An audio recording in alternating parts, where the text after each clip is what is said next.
Welcome to Matters Financial and Geopolitical from the Frontier. Allow me to wish you a wonderful Christmas holiday. The years pass so quickly.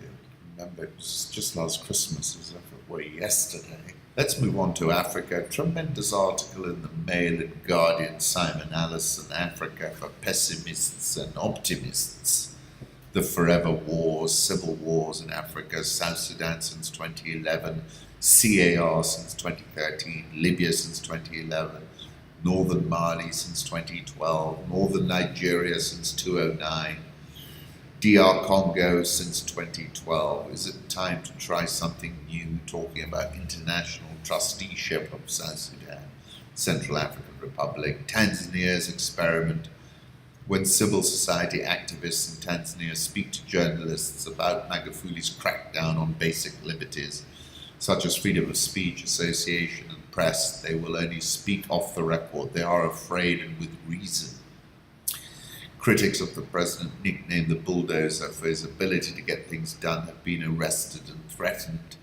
His administration is doing everything in its power to shut down civil society space. Bloggers must pay a staggering $930 registration fee for the privilege of posting online. Perils of populism. President is eagerly pursuing populist policies. Nasty campaign against lesbian, gay, bisexual, transgender, and intersex community. Antagonistic attitude towards foreign mining companies. Nick Cheeseman observed bulldozers can smash through powerful barriers, but they tend to leave a mess in their wake. Magufuli and his particular brand of Tanzanian populism is no different. Then talking about Cameroon, the capital Yaoundé, Paul Biya's 37th year in power, disputed elections in October. Despite his dedication to the trappings of the presidency, he spends most of his time in Switzerland. Zimbabwe's illusion.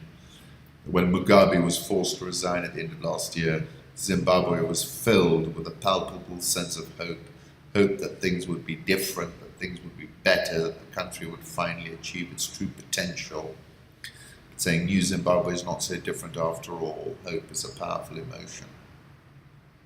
Economy is in free fall. Civil unrest is on the rise. Doctors went on strike in November, and teachers and nurses have threatened to join them if their salaries are not paid in American dollars. Mozambique's insurgency, the passing away of Afonso Dhlakama. Mozambique's government thought this would signal the beginning of the end of the on-again, off-again conflict. Unfortunately, a new conflict has sprung up in its place, this one in northern Mozambique. 49 deadly attacks since October. Group shrouded in mystery. Then optimists, even though the world is pretty depressing right now, there are plenty of good news stories from Africa that suggest not all is lost. Ethiopia's renaissance. Abiy Ahmed, if any one moment can encapsulate just how Ethiopia's changed over the past year, this is it. He's referencing when the soldiers came and he started doing press-ups. South Africa, few appreciated just how bad the Jacob Zuma years were in South Africa until he was gone. Full extent of the rot is now becoming clear. Museveni outwitted more than his fair share of political opponents. Nevertheless, he's running scared of Bobi Wine, the ghetto president. Upstages the real head of state, part of a new generation of young, charismatic, social media savvy African leaders who are taking on the old guard. Boniface Mwangi gets a shout out as well. Very good article, do have a read. Bobi Wine, the writing is on the wall in Uganda. Civil chaos internally displaced Congolese refugees packed boats to escape over Lake Albert to the eventual safety of camps in Uganda. This photograph by John Wessels. 8 demonstrators were killed in eastern Sudan on Thursday during clashes with riot police on the second day of protests over the rising price of bread. Government decision to raise the price of bread from about 2 US cents to 6 US cents sparked protests across the country. 6 were killed and a number of people wounded in the eastern city of Al-Qadarif. The situation in Al-Qadarif is out of control, and the student Moyad Ahmed Mahmoud was killed, said a lawmaker. In this, you see the video. This allegedly shows security forces dispersing protesters with more than 10 shots. 20th December. One protester is lying on the ground. State of emergency declared in Sudanese city. That's the one you saw that video in. That's Reuters. Curfew declared from 6 p.m. to 6 a.m. in Atbara.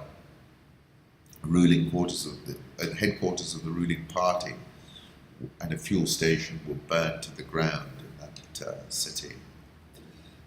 And I take you back to something I wrote in 2010 when there were bread riots in Maputo, and I said, given the fragility of the food markets, Maputo might well be a shot across the bows of many regimes who have yet to secure access to sufficient food at sufficiently low prices for their people. Failure to execute on this front surely imperils many. And there's an Al Jazeera video of the fuel price situation. Congo is set to postpone Sunday's presidential vote by a week. But this was interesting. Of course, Shadari has a big advantage due to sizable campaign funds and ruling party control of many media outlets. However, apparently a rare national opinion poll in October had Tshisekedi leading the race with 36%, well ahead of Shadari's 16%, Fayulu had 8%. A state-funded campaign war chest, fraud and intimidation make the president's dauphin the heavy favourite on December 23rd, now the 30th. That's Africa Confidential. Shadari says is one of Kabila's ultra-loyalists, will be declared the winner after the voters of Congo-Kinshasa go to the polls. Former Interior Minister and head of Kabila's Parti du Peuple pour la Reconstruction et la Démocratie, handpicked by the president, count on provincial governors, senior ministers, local oligarchs, regime money men, all to support him. The machinery of state has brazenly been put at the service of Kabila's dauphin. This is what happens in Africa, frankly. While accusations are rife of public resources being funneled to the campaign and government employees being forced to attend their meetings, no doubt.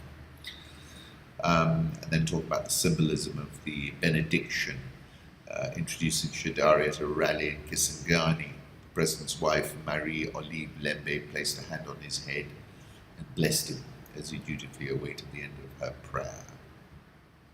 Yet, Kabila may also choose to consider the experience of his long-ruling neighbor, Jose Eduardo dos Santos, who carefully picked João Lourenço to succeed him after extensive and meticulous deliberation, only to find his legacy and network torn to shreds within months. Regarding Tanzania, the cashew nut king and the foreign exchange market, clearly there's going to be a very big problem here, because unless the president doesn't pay for any of the cashew nuts, which seems likely now. South African oil shares down 13.71% year-to-date, dollar rand 14.35%, Egyptian pound 17.91%, Nigerian oil share down 19.46% year-to-date, Ghana Stock Exchange down 4.64% year-to-date. The Zim government says bond note is 1-to-1 with the US dollar. Chicken Inn says otherwise. I believe the fast food joint. These are the chicken inn prices. Just have a look at the differentials. Angola debt sourced from the IMF program document. That's Gregory L.B. Smith. IMF projecting government will need to find $7.3 billion, up from $5.8 billion this year and $3.6 billion in 2017. 47% of the maturing debt is oil collateralized. The IMF has mandated no new collateralized debt. The new IMF program requires debt to GDP to fall from 91% today to 79% at the end of 2019, but assumes oil at $72 a barrel. That's not going to happen. EAC heads of summit slated for December the 27th cancelled again. Ministerial segment of the meet put off indefinitely amid cracks in the block. The photograph is a super one. I wrote about the shilling on the 6th of November, currently at 101.45. And that's a rally from lows of around 104. And this is because of two reasons. Remittances, which are up nearly 39% year on year.